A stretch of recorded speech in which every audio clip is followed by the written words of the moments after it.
La réponse est vraie. Cette nouvelle discipline qu'est la psychologie positive a été lancée à la fin des années 90 par le psychologue Martin Seligman. Avant ce temps-là, la plupart des recherches en psychologie se concentraient sur les problèmes et les dysfonctions. Figurez-vous que jusqu'en 2000, sur environ 150 000 recherches publiées en psychologie, il y en avait moins de 10 % qui étaient de nature positive. On se concentrait à gratter le bobo. Aujourd'hui, on apporte face à un problème une vision positive de l'action à apporter.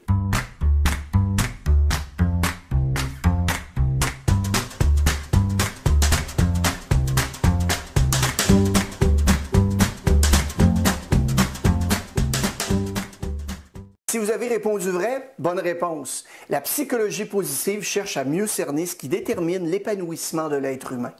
Il y a 3 principales zones d'étude: la personne elle-même, les relations interpersonnelles et la personne dans la société. Elle confirme en fait qu'on ne peut pas réussir seul. On a besoin des autres pour réussir. Donc, au lieu de se concentrer sur ce qui ne va pas chez l'être humain, on se concentre sur ses forces. Au lieu d'essayer à devenir bon dans quelque chose de mauvais, il faut plutôt devenir meilleur dans quelque chose où on est déjà bon.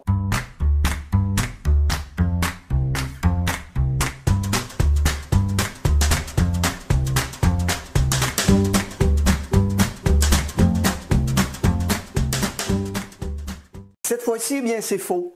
La psychologie positive n'est surtout pas la pensée positive et ne propose surtout pas de mettre des lunettes roses.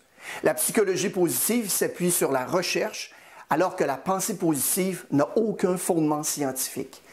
La nature de cette discipline est de comprendre que notre cerveau va performer beaucoup mieux s'il vit dans un environnement positif et quoi faire individuellement ou collectivement et en société pour y parvenir.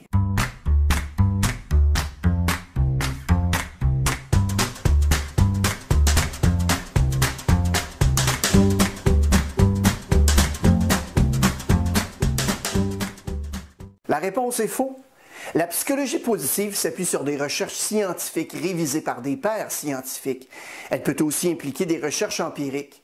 La neuropsychologie apporte aussi des éléments de connaissance à la psychologie positive. Ce qu'il faut comprendre, en fait, c'est que notre cerveau est bâti neurologiquement pour réussir, pour avoir du succès et pour performer et être heureux. Il faut savoir comment aligner notre petit cavalier et notre éléphant.